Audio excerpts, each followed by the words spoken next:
Hello, today we're going to talk about Reactivity 3.2.12 and 3.2.13. These are HL topics only, and they have to do with the standard hydrogen electrode and using standard cell potential. Okay, so let's start out by talking about electromotive force, or EMF. It's the potential difference. And for chemistry, we're going to abbreviate it E cell because we're dealing with electrochemical cells. And again, in chemistry, we're going to look at the difference in tendencies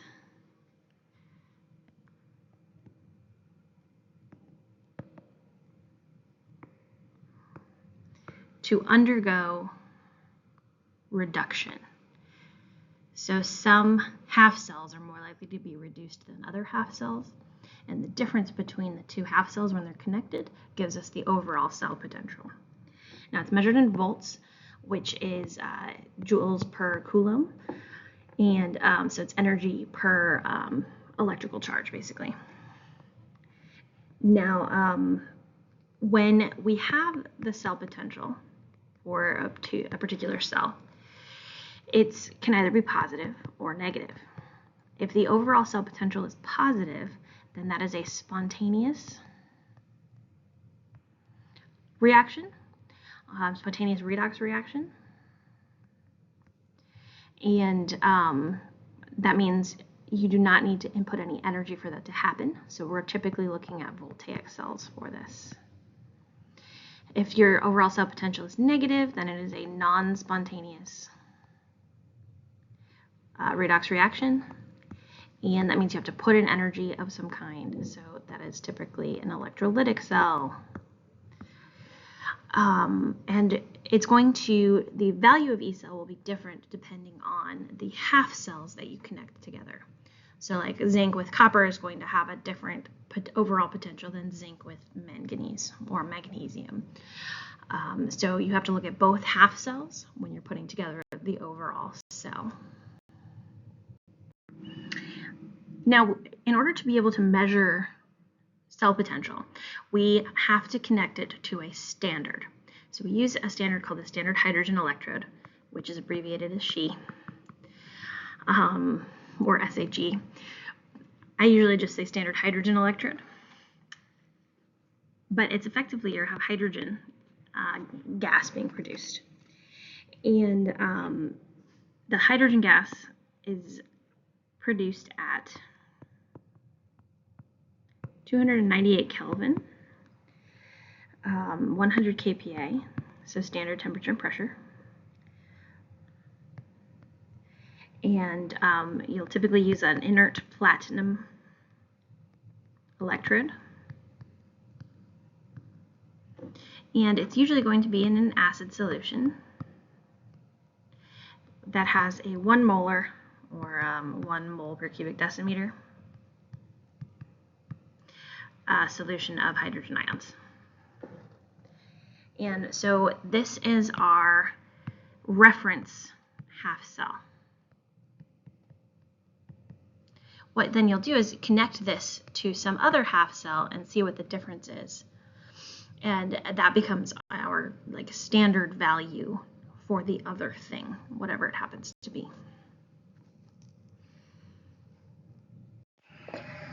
So let's talk about standard cell potential. First of all, I want to remind you that the reduction potentials are located in your data booklet in section 19. And these are standard reduction potentials.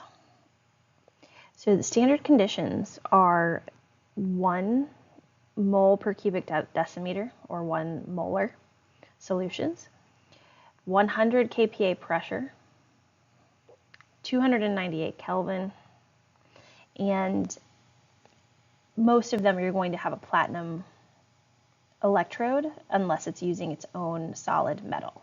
So if there's not a solid metal, you assume a platinum or an inert electrode. And then you also assume that there are no mixtures, only pure substances involved. Now, you have this big old list of all of these half reactions, these reduction reactions. To find the overall cell potential,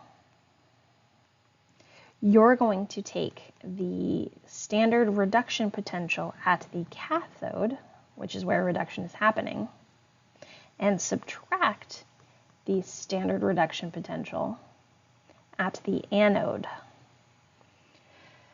which is where oxidation is happening. So the reason why we're subtracting is because oxidation is happening, not reduction. I prefer to think of it this way. If you want your standard cell potential, it's like taking your standard reduction potential at the cathode, which is where reduction is happening, plus the standard oxidation potential at the anode, which is where oxidation is happening. I prefer thinking about it this way because you're adding the reduced to the oxidized. But in your data booklet, all you have are the reduction potentials. What's really nice is you can just, if you flip the reaction around, change reactants to products, products to reactants, you can just change the sign of the standard reduction potential to get the standard oxidation potential. The other thing I want to point out is that if you have to multiply one of those reactions in your reduction potential chart, you do not multiply the reduction potential. So even if you multiply the coefficients by some number x, you do not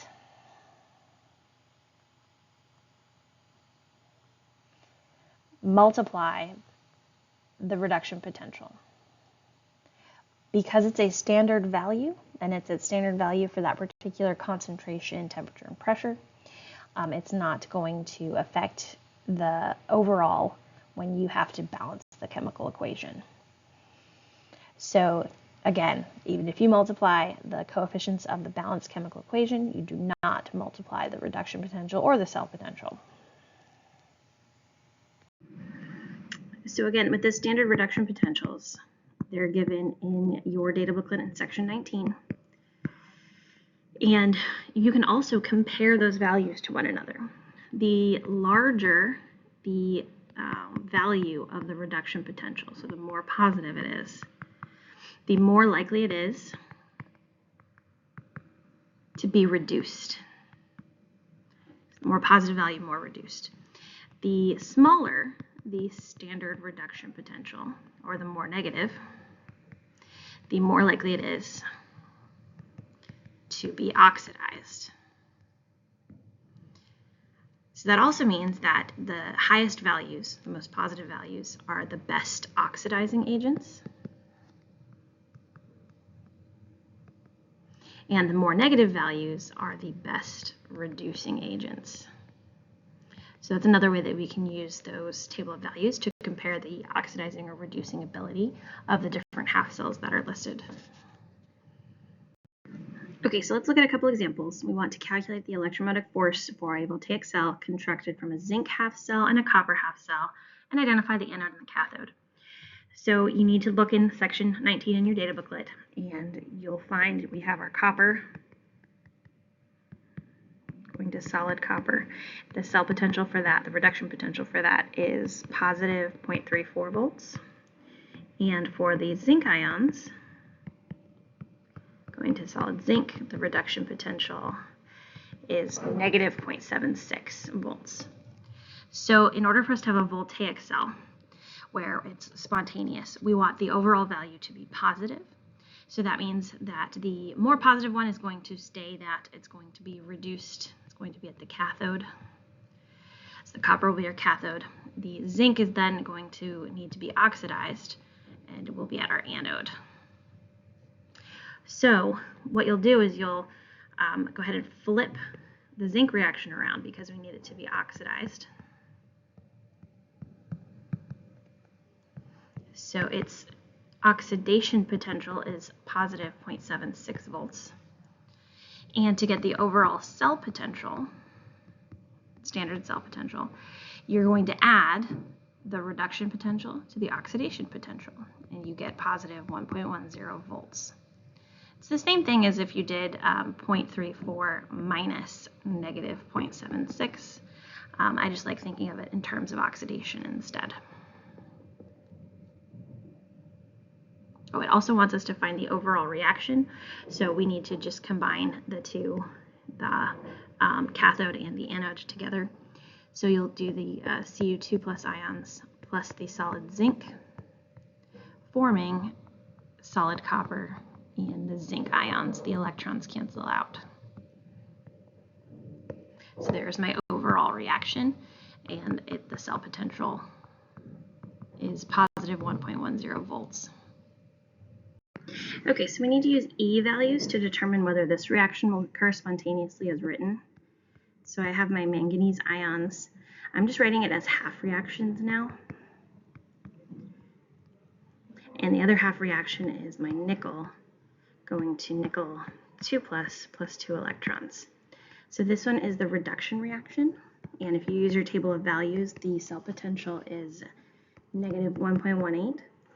And for nickel, the reverse reaction is negative 0.26, so my oxidation potential is positive 0.26. And so when you add those together, you will get a negative value. You don't even need to find the exact value here. I know that this negative value is larger than the positive value, so when you add them together, you get a negative value overall. So it will not be spontaneous under standard conditions. Okay, we need to identify the strongest oxidizing agent and strongest reducing agent from the following. So in this reaction, this one is most likely to be reduced, which means it's the strongest oxidizing agent. So it causes other things to gain electrons. And our second one, the magnesium, because it's the most negative, it's more likely to be oxidized. It's going to be our strongest reducing agent.